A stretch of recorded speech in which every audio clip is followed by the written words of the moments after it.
Bismillahirrahmanirrahim. Assalamualaikum warahmatullahi wabarakatuh. Kuliah pelajaran 2 Teori Perdagangan Klasik. Kuliah untuk pelajaran ini dibahagikan kepada 3. Ini merupakan kuliah pertama, kuliah pelajaran 2A. Sebelum saya teruskan, ingin saya ingatkan pelajar tentang dua perkara. Pertama, semua bahan pembelajaran untuk kursus ini telah dan akan dimuat naik ke portal. Bagi mereka yang belum membuat lawatan, sila buat lawatan kerana kejayaan anda bergantung kepada bahan-bahan yang dimuat naikkan. Bahan pembelajaran ialah dalam bentuk pelajaran ataupun teks ataupun modul. Saya nasihatkan pelajar supaya abaikan bahan pembelajaran yang dikirim kepada pelajar dan digantikan dengan bahan-bahan yang saya muat naik di portal. Berasaskan pelajaran, saya telah sediakan PowerPoints, dan berasaskan PowerPoints, saya telah sediakan kuliah.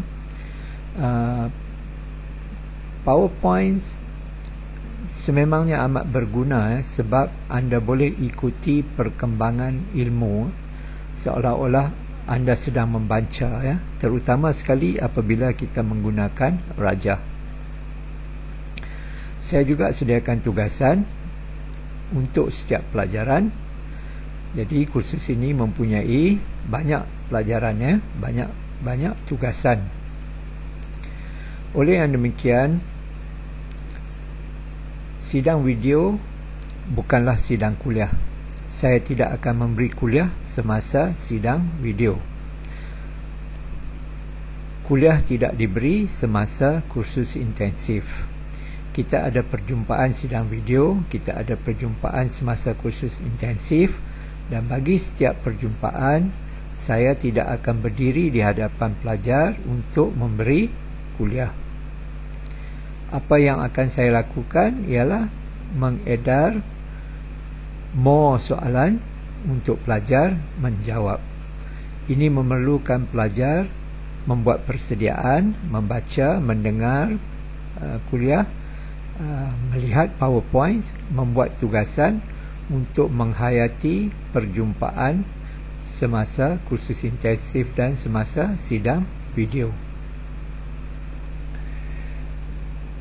Kuliah pelajaran 2A kita akan tumpukan kepada model klasikal, iaitu model yang dibangunkan dalam tahun ataupun dalam kurun ke-19 dahulu. Dalam kuliah ini kita akan terangkan model kebaikan mutlak, model kebaikan bandingan. Kedua-dua model ini ialah model klasikal, dibangunkan ataupun mula diperkenalkan dalam dalam kurun ke-19. Kita akan berasaskan dua model ini. Kita akan lihat konsep harga relatif dan syarat niaga, dan akhir sekali kita akan lihat tentang peningkatan kebajikan melalui perdagangan.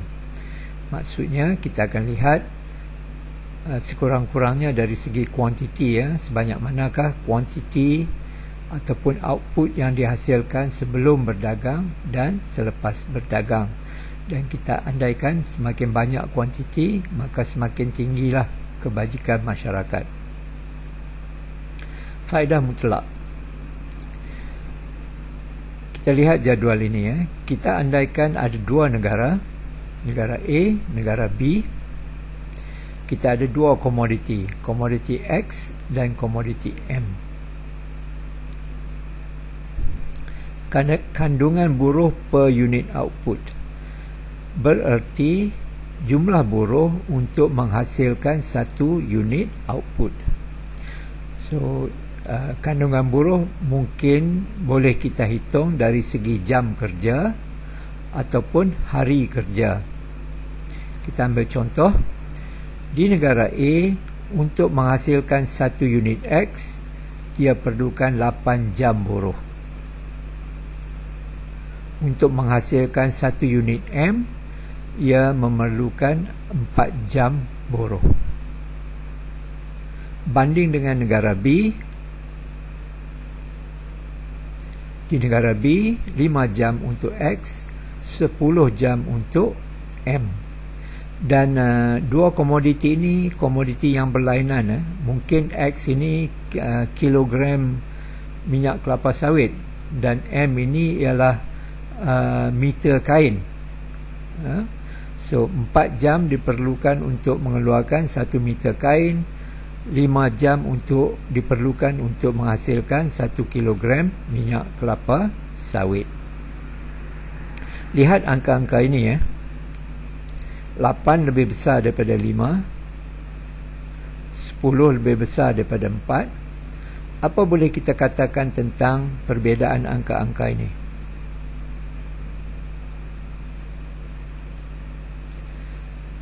B mempunyai kebaikan mutlak dalam X. B lebih cekap daripada A dalam mengeluarkan barangan X. Sebabnya B memerlukan jumlah jam buruh yang lebih kecil berbanding dengan apa yang diperlukan oleh negara B. Negara A 5 lebih kecil daripada 8. A mempunyai kebaikan mutlak dalam pengeluaran komoditi M. A lebih cekap dalam mengeluarkan komoditi M kerana A memerlukan 4 jam sahaja, manakala B memerlukan 10 jam. Jadi berasaskan contoh ini, kita boleh katakan sesuatu tentang arah aliran perdagangan. Ini akan kita lihat dalam slide berikutnya. Tetapi mungkin pelajar ingin mempertimbangkan soalan ini. Katakanlah A mempunyai 2000 jam buruh dan B mempunyai 3000 jam buruh. Sebelum berdagang, negara A memperuntukkan 40% daripada 2000 ini untuk mengeluarkan X. Yang bakinya digunakan untuk mengeluarkan M. Sebelum berdagang, negara B kita andaikan juga memperuntukkan 40% buruh digunakan di sektor M dan bakinya digunakan di sektor X. Kita boleh guna sebarang contoh sebarang saiz jam buruh dan bagaimana agihan ini dibuat tak semestinya 40 kita boleh guna apa-apa contoh. Jadi soalannya, diberi agihan seperti ini dan diberi saiz buruh 2000 untuk B, 2000 untuk A dan 3000 untuk B. Berapakah output X dan berapakah output M di dunia? Ini berarti kita mesti jumlahkan output X yang dihasilkan oleh A dan B, output M yang dihasilkan oleh A dan B. Angka-angka yang sama yang disebutkan tadi, dan kita telah tunjukkan bahawa B cekap di dalam X, A cekap di dalam pengeluaran M. Di negara A, kita lihat bagaimana komoditi ditukar di dalam negara sebelum berdagang. Di negara A, harga ataupun kadar tukar barang ialah 1X dengan 2M. Ataupun dengan kata lain, 1X boleh beli 2M. Cuba lihat di sini Lihat negara A sahaja. A perlukan 8 jam mengeluarkan X. A perlukan 4 jam untuk mengeluarkan M. 4 jam, 8 jam. Jadi sudah tentu 1X boleh beli 2M. Dan kalau kita kosnya ditentukan oleh jumlah jam buruh. Jadi 1X boleh beli 2M. Di B, 1X boleh beli separuh M, ataupun 1M boleh beli 2X. Tapi dalam kes ini kita ambil 1X sebab contoh di atas kita guna 1X. 1X boleh beli hanya separuh M. So dari berasaskan contoh-contoh ini, kita boleh alihkan kepada harga. Berasaskan contoh di atas, kita boleh kata bahawa harga X, harga relatif X, satu harga berbanding dengan harga yang lain, ini dinamakan harga relatif. Harga X relatif kepada harga M di negara A ialah 2. Maknanya dia harga X ialah 2 kali ganda daripada harga M. Di negara B, harga X ialah separuh. Harga relatif X ialah separuh. Harga X ialah separuh daripada harga M.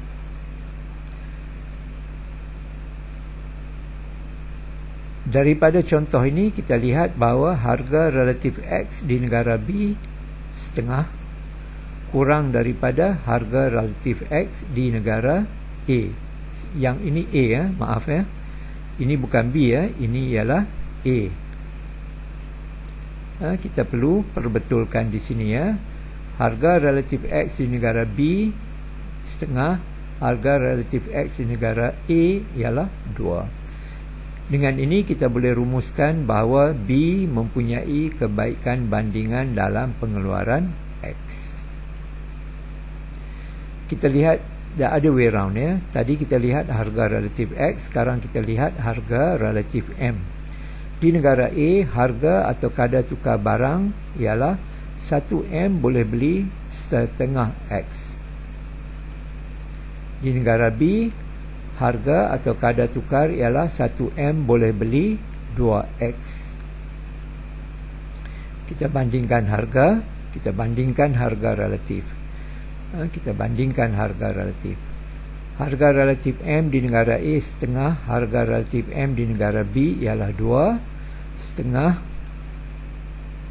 kurang daripada 2. Ini berarti A mempunyai kebaikan bandingan dalam pengeluaran M.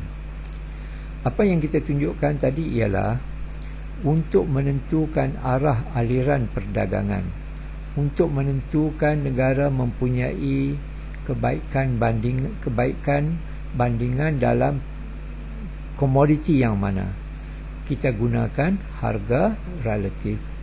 Dalam kes ini kita gunakan harga relatif X. Kita telah tunjukkan bahawa B mempunyai kebaikan bandingan di dalam pengeluaran X.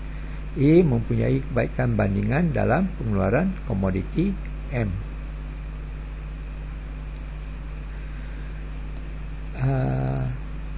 Kita telah tunjukkan pengertian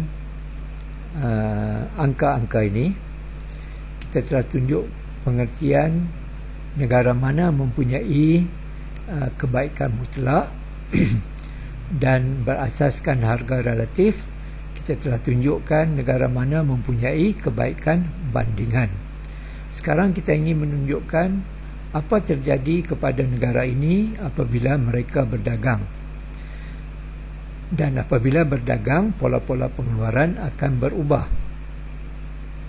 Kita andaikan A mempunyai 10,000 jam buruh dan B mempunyai 10,000 jam buruh. Sama saiz negara ini. Setiap negara memperuntukkan 50% daripada jam buruh ini untuk pengeluaran X. Ini berarti yang bakinya, yang 50% diperuntukkan untuk M. Kita cuba hitung saiz output sebelum berdagang, tanpa perdagangan. Di negara A, 50% daripada 10,000 digunakan untuk mengeluarkan X. Setiap unit X memerlukan 8 jam buruh. Jadi A boleh menghasilkan 625 jam buruh, 625 unit X. A memperuntukkan 50% daripada 10,000 jam buruh untuk mengeluarkan M. Setiap unit M memerlukan 4 jam buruh. Jadi A boleh menghasilkan 1,250 unit M. Kita boleh buat perkara yang sama untuk negara B. B akan menghasilkan 1,000 unit X. B akan menghasilkan 500 unit M. Jadi tanpa perdagangan, output X dan M di dunia ialah 1625X. Kita jumlahkan ini dan kita jumlahkan ini untuk mendapat saiz M sebesar ini. Ini output sebelum berdagang.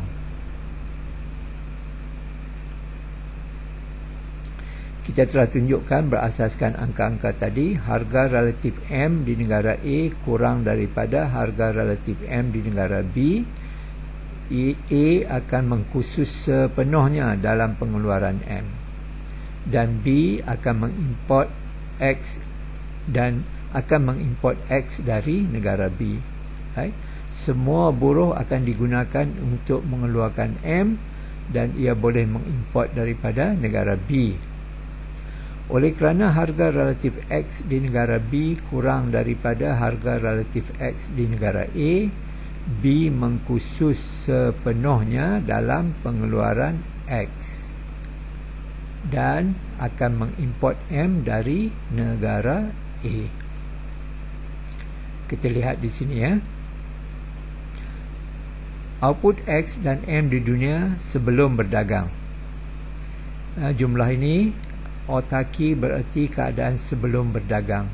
Jumlah ini kita telah perolehi daripada slide 6 tadi ya.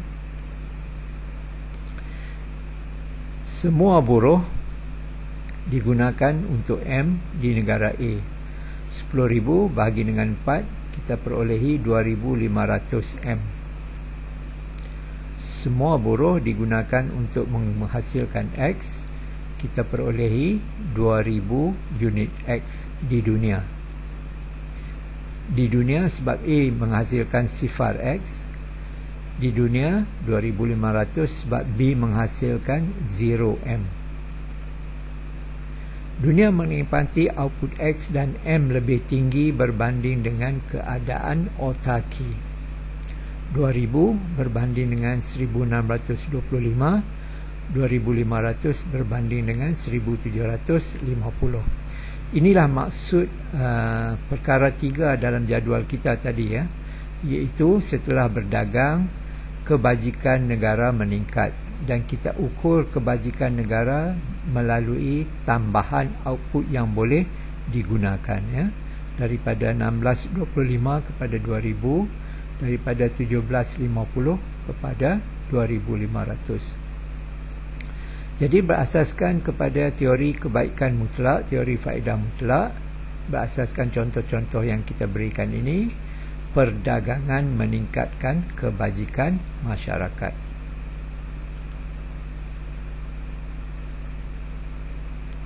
Kita lihat faedah bandingan pula ya. Kita ambil contoh ini. 3, 9, apa artinya? Di negara A, ia perlukan 3 jam buruh untuk mengeluarkan X, 1 unit X, 9 jam buruh untuk mengeluarkan 1 unit M. Di negara B, ia perlukan 9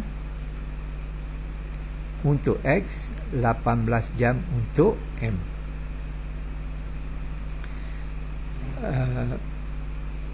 Berasaskan contoh kita ini, kita lihat ya, 3 lebih besar daripada 9, 9 lebih besar daripada 18.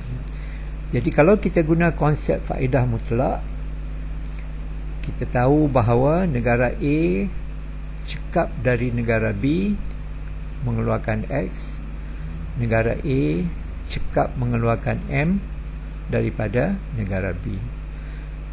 A mempunyai kebaikan mutlak dalam pengeluaran kedua-dua komoditi. B berbanding dengan negara A tidak cekap dalam X ataupun tidak cekap dalam M. So A mempunyai kebaikan mutlak ya, kebaikan mutlak dalam X dan M.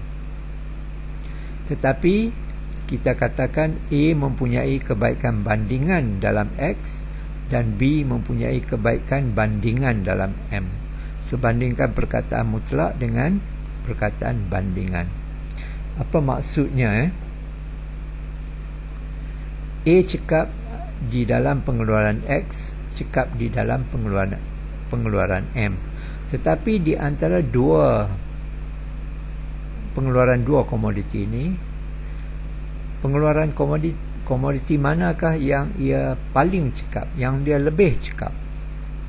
Kita lihat, kalau kita banding 3 dengan 9, A dengan negara B dalam pengeluaran X, A 3 kali lebih cekap dalam pengeluaran X berbanding dengan pengeluaran di negara B. M pula, komoditi M, dalam pengeluaran komoditi M secara mutlak memang ia cekap 9 lebih besar daripada 18. Tetapi dalam pengeluaran M ia hanya 2 kali lebih cekap. Kalau di dalam X ia 3 kali lebih cekap. Jadi kita lihat di sini, tetapi di A kos mengeluarkan X ialah 1/3, 3/9 daripada kos mengeluarkan M. Manakala B mempunyai mengeluarkan X ialah, sekarang kita banding seperti ini pula. B mengeluarkan X ialah setengah daripada kos mengeluarkan M.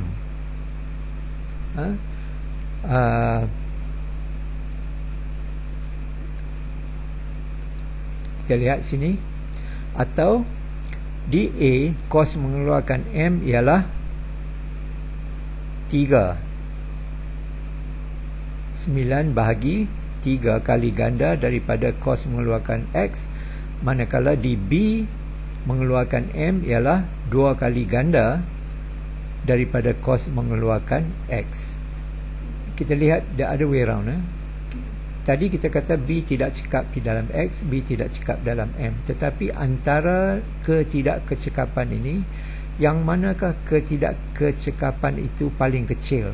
So kita lihat, ini B bukan A nanti saya betulkan dalam nota nanti Di B mengeluarkan M, atau di A kos mengeluarkan M ialah, ini pun salah ini saya akan betulkan. Kita akan gantikan ini di negara B kos mengeluarkan X ialah 9 bahagi 3, iaitu 3 kali ganda daripada kos mengeluarkan X di negara A. Di negara B kos mengeluarkan M 18 bahagi 9 ialah 2 kali ganda daripada kos mengeluarkan X di negara A. Jelas di sini di B secara bandingan kos mengeluarkan M lebih rendah daripada kos mengeluarkan M di negara A. So ini pun ada kesalahannya, akan saya betulkan. Apa yang dapat kita katakan di sini ialah, kalau kita lihat dari perspektif negara A cekap di dalam kedua-dua pengeluaran, tetapi ia lebih cekap dalam pengeluaran X kerana ia 3 kali ganda lebih cekap berbanding negara B dalam X, tetapi hanya 2 kali ganda lebih cekap di dalam pengeluaran M berbanding negara B. Dan sebaliknya, negara B ia antara X dan M, mengeluarkan M ia kosnya ialah 2 kali ganda lebih tinggi berbanding dengan negara A, tetapi di dalam pengeluaran X ianya 3 kali ganda lebih tinggi dalam mengeluarkan X. Jadi dalam kes ini kita katakan bahawa A mempunyai kebaikan mutlak dalam kedua-dua komoditi, tetapi mempunyai kebaikan bandingan di dalam X, dan B mempunyai kebaikan bandingan di dalam M. So ingat, perhatikan, saya akan betulkan maklumat di halaman 8 nanti. Apabila anda menonton siaran nanti, perhatikan pembetulan di halaman 8.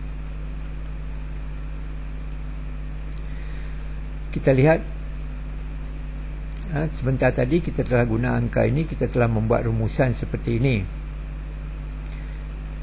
Kita lihat dari segi kos pula.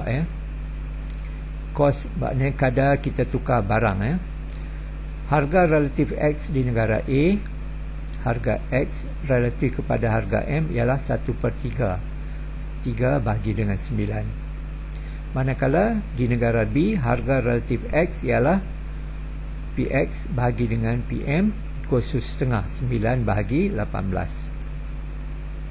Kita lihat harga relatif M pula. Harga relatif M, harga M relatif kepada harga X di negara A ialah 3. 9 3 kali lebih besar daripada 3. 9 3 kali lebih besar daripada 3. Di negara B pula, PM bahagi dengan PX ialah 2. 18 2 kali ganda lebih besar daripada 9. So dalam contoh ini kita lihat harga relatif X di negara A kurang daripada harga relatif X di negara B. A mempunyai kebaikan bandingan di dalam X dan akan mengkhusus dalam pengeluaran X dan akan mengeksport X dan mengimport M. So kalau kita guna konsep harga relatif, kita boleh tentukan arah aliran perdagangan dengan mengatakan bahawa jika harga relatif sesuatu komoditi di sebuah negara kurang daripada harga relatif komoditi yang sama di negara kedua, ini bererti negara pertama tadi mempunyai kebaikan bandingan dalam komoditi berkenaan. So dalam bentuk persamaan ini kita katakan bahawa harga relatif X di negara A kurang daripada harga relatif X di negara B. Therefore, A mempunyai kebaikan bandingan dalam X. Berasaskan angka-angka tadi juga, kita telah dapat lihat di sini, harga relatif M di negara B, which is 2, harga relatif M di negara A, which is 3, harga relatif M di negara B kurang daripada harga relatif M di negara A, maka B mempunyai kebaikan bandingan dalam M dan mengkhusus dalam pengeluaran M dan mengeksport M dan mengimport X. Rumusannya diterbalikkan. Jadi mesejnya di sini ialah walaupun sesebuah negara mempunyai kebaikan mutlak dalam pengeluaran kedua-dua komoditi, tetapi ia mempunyai kebaikan bandingan dalam salah satu daripada komoditi ini dan akan mengkhusus dalam pengeluaran komoditi berkenaan. Dalam kes ini, A mengkhusus dalam X, B mengkhusus dalam M. Jadi setelah berdagang, apa akan berlaku? Setelah berdagang, harga relatif negara A akan sama dengan harga relatif dengan harga negara B, dan ini samalah dengan harga relatif di pasaran dunia. Saya letak di sini, ia mesti terletak antara 1/3 dengan 1/2. Kita kembali kepada jalannya. Harga relatif X di negara A setengah, harga relatif X di negara B ialah setengah. Ini sebelum berdagang. Setelah berdagang, harga relatif X di negara A akan meningkat, harga relatif X di negara B akan jatuh. Jadi ia akan terletak antara 1/3 dengan 1/2. Mungkin 50% lah, mungkin I don't know, 1/3 33% ya, antara antara 1/3 dengan 1/2. Setelah berdagang, harga relatif M di negara A akan terletak antara 2 dan 3. Dan harga relatif ini mestilah sama bagi kedua-dua negara. Setelah berdagang, harga relatif mestilah sama. So kita kembali kepada contoh tadi. Sebelum berdagang, harga relatif M di negara A 3, harga relatif M di negara ini pun ada kesalahannya, iaitu ini B ya. Harga relatif harga relatif M di negara A ialah 3, harga relatif M di negara B ialah 2. Setelah berdagang, harga relatif di negara A akan sama dengan harga relatif di negara B. Ingat, negara B 2, negara A 3. Jadi harga ini mestilah terletak antara 2 dengan 3, mungkin 2,5. Kalau 2,5 ini bererti setelah berdagang harga relatif M di negara A telah jatuh daripada 3 ke 2,5, manakala harga relatif M di negara B telah meningkat daripada 2 kepada 2,5. So setelah berdagang harga relatif komoditi yang dieksport akan meningkat di negara berkenaan. Jadi dengan berdagang kedua-dua negara akan menikmati kebajikan yang lebih tinggi, dan ini akan kita tunjukkan dalam kuliah 2B nanti. So saya ingatkan pelajar bahawa sekiranya anda telah download bahan pembelajaran ini, anda mungkin perlu download sekali lagi ya, kerana saya terpaksa membuat pembetulan kepada tanda-tanda tadi ya. So bagi mereka yang muat turun bahan ini sebelum 16 September, anda perlu muat turun sekali lagi ya, kerana ada pembetulan. Tetapi bagi mereka yang memuat turun bahan ini selepas tarikh ini, selepas 16 September, tidak perlu membuat apa-apa, tidak perlu download kali kedua ya. Tetapi rakaman ini saya tidak ubah ya.